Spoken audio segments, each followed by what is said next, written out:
नमस्ते सदावत्सले मातृभूमि। हम लोग अभी जो चर्चा करने जा रहे हैं वो पाकिस्तान की चर्चा करने जा रहे हैं, तालिबान की चर्चा करने जा रहे हैं, बलूचिस्तान की चर्चा करने जा रहे हैं। सूचना तो हमने सबने सुनी ही होगी कि बलूचिस्तान में तहरीके तालिबान पाकिस्तान ने एक आत्मघाती हमला किया है, जिसमें फ्रंटियर कॉर्प्स में जो पैरामिलिट्री फ्रंटियर कॉर्प्स उनकी हैं, उनमें कई एक जवान मारे गए और एक बड़ी संख्या ऐसी है जो कि घायल है। उन्होंने उस चौकी पर हमला किया। खुद भी जिस मोटरसाइकिल में 6 किलो आरडीएक्स भरकर लाया गया था, उस मोटरसाइकिल सहित वो जो आत्मघाती दस्ता था, उनकी भी मृत्यु हो गई। यानी कि अगर हम काउंट करें तो कई लोग मरे और कई लोग घायल हैं। आखिर समस्या कहाँ है? क्या है तालिबान का रोल? क्या अफ़गानिस्तान में बैठे तालिबान का ये सब रोल है, या फिर ये तहरीके पाकिस्तान तालिबान अलग चीज़ है, या फिर ये बलूचिस्तान के अंदर के ग्रुप्स हैं? क्या तालिबान जो कि अफ़गानिस्तान पर कब्जा कर चुका है और हिंदुस्तान के बहुत बड़ी आबादी ये कह रही है कि ये भारत को परेशान करने वाले हैं, तो क्या वो भारत को वाकई में परेशान करेंगे या वो पाकिस्तान की तरफ बढ़ेंगे? देखिए, एक सामान्य सी बात इसमें विचार करना चाहिए कि आखिर ऐसा क्यों चल रहा है। आपको याद होगा तहरीके तहरीके तालिबान पाकिस्तान पर बैन लगाया गया था जब तहरीके लब्बैक पाकिस्तान ने फ्रांस के अगेंस्ट में वो जो मैगज़ीन में कार्टून छपा था, और कार्टून छपने पर पाकिस्तान के अंदर बवाल हुआ था और ये कहा सरकार के ऊपर ये दबाव बनाया था। दबाव क्या, आतंक मचाया गया था, और उस आतंक में ये कहा गया था कि या तो फ्रांस के साथ रिश्ते तोड़ो और उनके एम्बेसडर को वापस भेजो।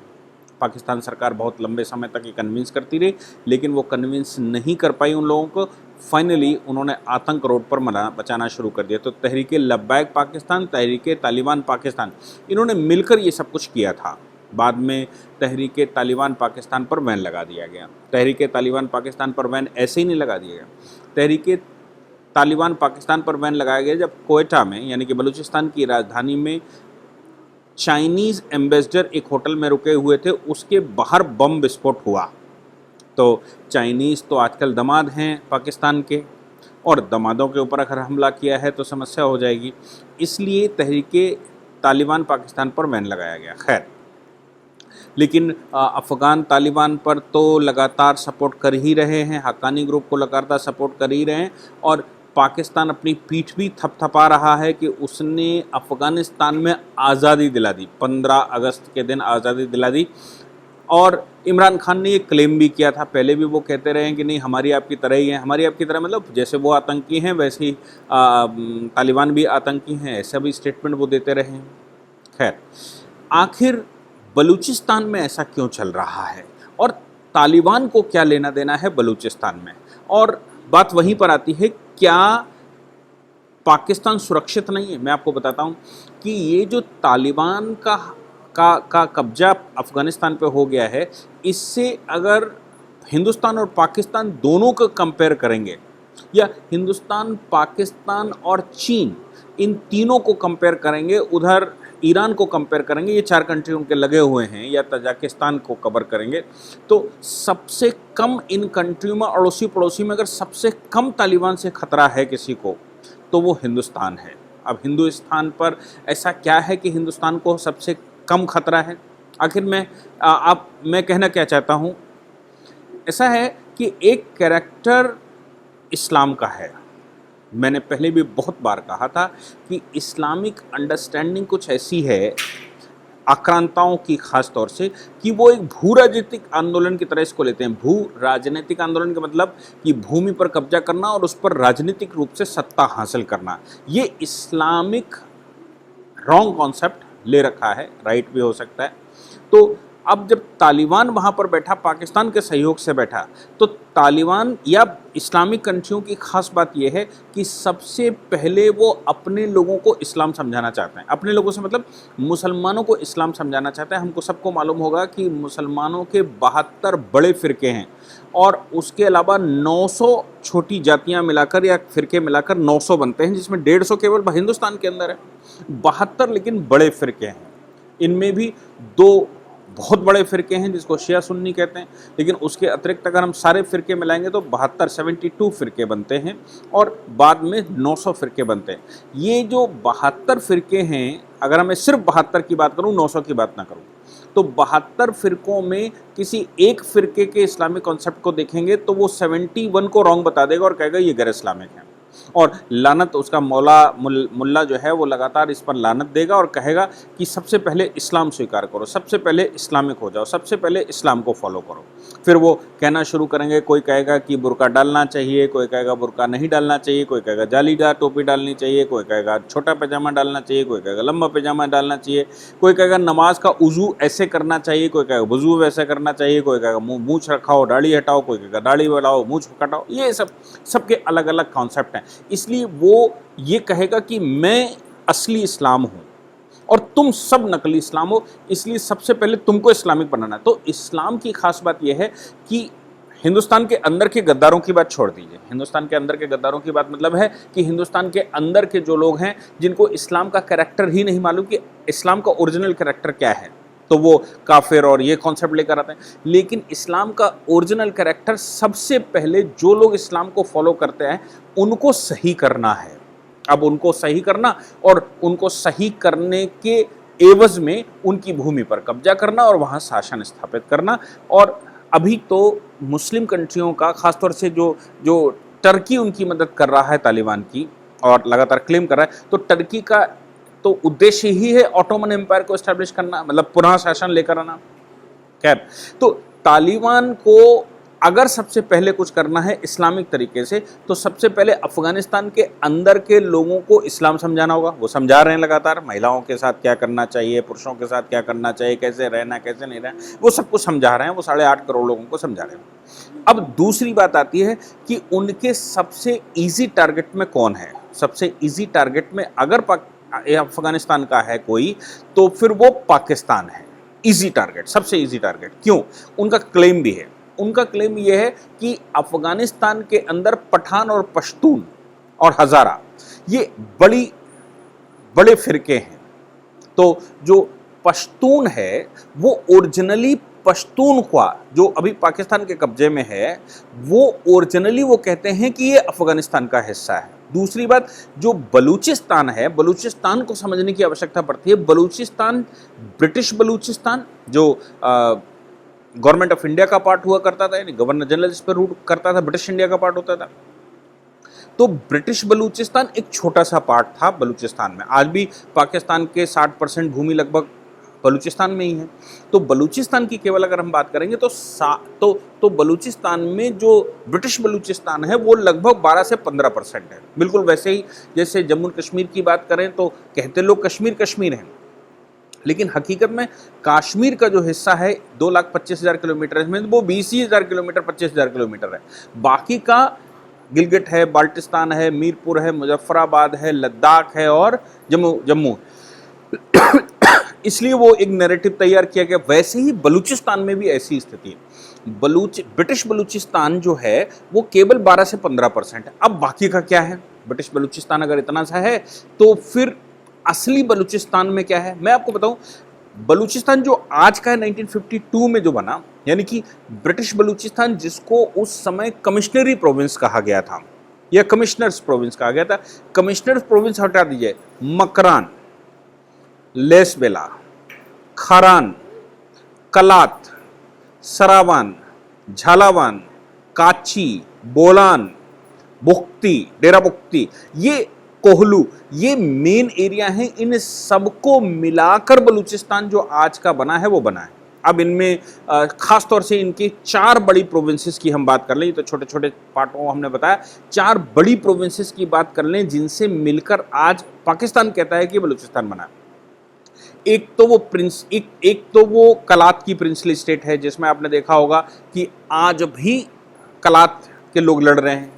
दूसरा खाराना है, तीसरा बेला और मकरान, ये 4 बड़े हिस्से हैं। और 5वां जो है वो ब्रिटिश बलूचिस्तान है। जो जिसके नाम से इन्होंने बलूचिस्तान रखा, कंफ्यूज करने के लिए कि आगे की पीढ़ियां कंफ्यूज हो जाएं। इसलिए इन सब पर जिस पर पाकिस्तान ने कब्जा किया उन सबको मिलाकर उसका नाम बलूचिस्तान रख दिया, ताकि कोई ये ना कह पाए कि बलूचिस्तान नया बना। ब्रिटिश बलूचिस्तान अलग चीज है और बलूचिस्तान आज का अलग चीज है। उसमें 80% भूमि इन 4 स्टेटों की है। ये बात समझ में। अब ये 4 स्टेटों की जो भूमि है उसका क्या चक्कर है, तो मैं ब्रिटिश बलूचिस्तान को अलग निकाल देता हूं क्योंकि वो ब्रिटिश इंडिया का हिस्सा था। जो बाकी की प्रिंसली स्टेट्स हैं उन पर अफगानिस्तान का जो शासक बैठता था, मतलब इस्लामिक शासन आने के बाद, वो उनसे कर वसूलता था। चाहे हम कलात की बात करें, करान की बात करें, लास वेगास की बात करें, मकरान की बात करें। हाँ, ईरान का भी इसमें इंटरवेंशन रहा है। तो ईरान के हिस्से में भी एक बलूचिस्तान है या कलात का कुछ हिस्सा है, तो वो ईरान से भी क्लेम करता है अफगानिस्तान की ये हिस्सा मेरा है, वापस आना चाहिए। और कास्ट के आधार पर, जैसे मैंने कहा कि पख्तूनख्वा, तो वो पश्तूनों के आधार पर वो पख्तूनख्वा पर, जिसको north east frontier province Pakistan का कहता है, तो वो पश्तून जिसको हम नॉर्थ वेस्ट फ्रंटियर प्रोविंस करते थे आज़ादी से पहले, अब वो नॉर्थ ईस्ट फ्रंटियर प्रोविंस हो गया पाकिस्तान का। तो वो पख्तूनख्वा, जिसको 5वां स्टेट वो कहते हैं, पख्तूनख्वा का हिस्से पर क्लेम करता आया हमेशा से अफगानिस्तान की ये हमारा हिस्सा है। और पाकिस्तान के बनने के बाद भी अफगानिस्तान ये क्लेम करता आया कि कलात का हिस्सा मेरा, खरान का हिस्सा मेरा, लेस बेगा का हिस्सा है, मकरान का हिस्सा मेरा। तो अब अगर बलूचिस्तान, आज के बलूचिस्तान की बात करें तो 80% लैंड ऐसी है उसमें जिस जमीन पर अफगानिस्तान क्लेम करता आया है कि ये जमीन मेरी है। और बाकी का नॉर्थ ईस्ट प्रोविंस की बात करें तो वो जो प्रोविंस पख्तूनख्वा है उसको भी अगर मिला दीजिए तो जितना बलूचिस्तान का हिस्सा है, यानी कि 60% पाकिस्तान की जो भूमि टोटल है, मैं सिंध की बात करूं, मैं पंजाब की बात करूं, मैं इस्लामाबाद की बात करूं, पख्तूनख्वा की बात करूं, बलूचिस्तान की बात करूं, ये इसमें सब मिलाकर जो 60% भूमि बलूचिस्तान की कही जाती है, वो 60% या 40% जो भी परसेंट बताया जाता हो, उतनी भूमि अफगानिस्तान क्लेम करता आया है। शुरू से, सदियों से ये चल रहा है। भारत के साथ भी ये चल रहा था और अंग्रेजों ने इन प्रोविंसों पर कब्जा नहीं किया था। अंग्रेजों ने इन प्रोविंसेस के साथ क्या किया था, सब्सिडरी ट्रीटियां साइन करी थी। ये princely states English princely state में शामिल नहीं थे। 562 रियासतों में ये रियासतें नहीं हैं। ये रियासतें सब्सिडरी ट्रीटी की रियासतें हैं, जिनके साथ जैसे पड़ोसियों के साथ एग्रीमेंट किया जाता है, पड़ोसियों के साथ ट्रीटमेंट किया जाता है, वैसे ये इनके साथ एग्रीमेंट साइन थे अंग्रेजों के। तो फिर ये हिस्सा अफगानिस्तान क्लेम करता है और अफगानिस्तान ही इन पर टैक्स वसूलता था। पाकिस्तान ने धोखा क्या किया कि पाकिस्तान ने ब्रिटिश बलूचिस्तान तो पाकिस्तान को दे दिया गया था जिस समय ब्रिटिश इंडिया का बंटवारा हुआ। बाकी का जो कलात का हिस्सा है, तो कलात के नवाब के साथ जिन्हों ने दोस्ती कर ली, उनके वो एडवोकेट हो गए, धीरे से उन पर साइन करवा लिया। ऐसा ही लेस बेगा में हुआ, ऐसे ही मकरान में हुआ, ऐसे ही करान में हुआ, ये करान में हुआ। ये सारे हिस्से बेईमानी करके गलत तरीके से बलूचिस्तान पाकिस्तान ने अपने में मिला लिए और बाद में इनको सामूहिक एक प्रोविंस 52 में बना दी, 55 में बना दी और उसको कह दिया कि ये बलूचिस्तान है। अब ब्रिटिश बलूचिस्तान इस्तेमाल नहीं करते, अब वो बलूचिस्तान इस्तेमाल करते हैं। तो आप सोचिए कि जो तालिबान अब बैठ गया है उसका सबसे पहला काम क्या होना चाहिए। तालिबान का सबसे पहला काम ये होना चाहिए कि जो अफगानिस्तान के हिस्से सदियों से क्लेम करता आया अफगानिस्तान, उनसे टैक्स वसूलता था 1947-48 तक, उन हिस्सों को पुनः अफगानिस्तान में मिलाए। किस आधार पर? पश्तून के आधार पर, हजारा के आधार पर, पठानों के आधार पर और टेरिटरी के आधार पर। और ये तो इस्लाम का ओरिजिनल कैरेक्टर है कि वो सबसे पहले इस्लाम समझाएंगे और उन जमीनों को कब्जा करेंगे। इसलिए ये जो आज हमला हुआ है, मैं फेडरल कॉप्स की बात कर रहा हूँ, उनकी चौकी पर जो हमला हुआ है वो एक स्वाभाविक हमला है। तहरीक तालिबान पाकिस्तान भले ही नाम दिया हो, लेकिन हकीकत में ये तालिबानी गेम है और तालिबानी इस पर हमला करके इस हिस्से को वापस लेना चाहते हैं। तो अब तालिबान जैसे ही अफगानिस्तान में इस्टेब्लिश होगा, पाकिस्तान खुशियां ज़रूर मना रहा है, उसको समझ में आ रहा है अमेरिका चला गया है और हम इनके साथ मिलकर कश्मीर पर हमला कर देंगे, हम इनसे मिलकर जम्मू कश्मीर पर करेंगे, भारत के खिलाफ ये करेंगे वो करेंगे। क्यों? क्योंकि एक बार हो भी चुका है। आपको याद होगा कि एक प्लेन हाईजैक किया गया था और उसमें अफगानिस्तान ने पाकिस्तान के आतंकवादियों को छुड़ाने के लिए एक अच्छी पहल की थी और छुड़ा भी लिया था। तो उसका परिणाम आज भी है। वो कई संगठन चला रहे हैं वो छूटे हुए लोग। तो फिर इस परिस्थिति में भारत को, जैसे मैंने कहा कि भारत को सबसे कम खतरा है और सबसे बड़ा अगर किसी को खतरा है तो वो है पाकिस्तान को, एक बात। और उन्होंने वो काम शुरू कर दिया। दूसरा कंट्री जिसको खतरा हो सकता है वो है चाइना। चाइना अभी उनके मतलब का है तो वो दोस्ती उनकी चल रही, लेकिन दूसरा खतरा है चाइना को।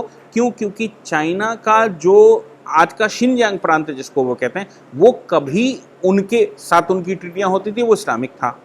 तो वो जिसको वो ईस्ट टर्की कहा करते थे, उन पर भी वो इस्लामिक शासन लेकर आएंगे क्योंकि इस्लाम के तहत आता है, उनको छुड़ाना, उनको कब्जा करना। इधर ईरान, मकरान का हिस्सा जो मैंने बताया, मकरान का या बलूचिस्तान का कुछ हिस्सा एक्सटेंडेड ईरान पर है। तो ईरान ने मान्यता देने से इसलिए मना कर दी क्योंकि ईरान को मालूम है कि अफगानिस्तान, इस्टेब्लिश अफगानिस्तान बढ़ेगा तो ईरान की तरफ बढ़ेगा और ईरान को समस्या खड़ी करेगा। ईरान शिया बाहुल्य है, तो शिया बाहुल्य ये शिया सुन्नी सब चलता है, तो फिर ये बढ़ेंगे तो उधर बढ़ेंगे क्योंकि इनको शियाओं को सबसे पहले सही करना है, उनको सबसे पहले इस्लामिक बनाना है, सुन्नी बनाना है। और उधर अगर दूसरे किसी कंट्री को खतरा हो सकता है तो उज्बेकों को खतरा हो सकता है।